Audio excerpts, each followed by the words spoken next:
दौलतच्या थकीत ऊस बिलांबाबत साखर आयुक्त सर्व संबंधितांची बैठक बोलावणार। याच संदर्भाने शनिवारी 2 मार्च रोजी कारवे येथे शेतकऱ्यांच्या बैठकीचं करण्यात आलंय आयोजन। ब्लॅक पॅन्थर संघटनेकडून देण्यात आली माहिती।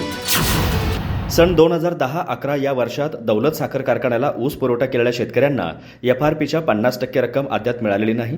दौलत, अथर्व आणि जिल्हा बँक यांच्यात झालेल्या करारानुसार अथर्व कंपनीने ही 50% रक्कम देण्याची जबाबदारी स्वीकारली आहे। मात्र 3 गळीत हंगाम संपून 4था हंगामही अंतिम टप्प्यात आला आहे, तरीही शेतकऱ्यांचे पैसे देण्यास अथर्व कंपनी टाळाटाळ करत आहे।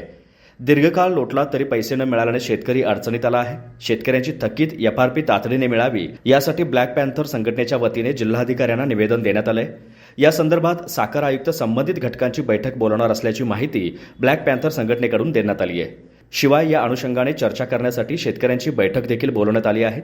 शनिवारी 2 मार्च रोजी कारवे येथे महात्मा फुले विद्यालयात ही बैठक होणार आहे। सर्व शेतकरी आणि कामगारांनी या बैठकीसाठी उपस्थित राहावे असे आवाहन प्राध्यापक NS पाटील व सुभाष देसाई यांनी केले आहे।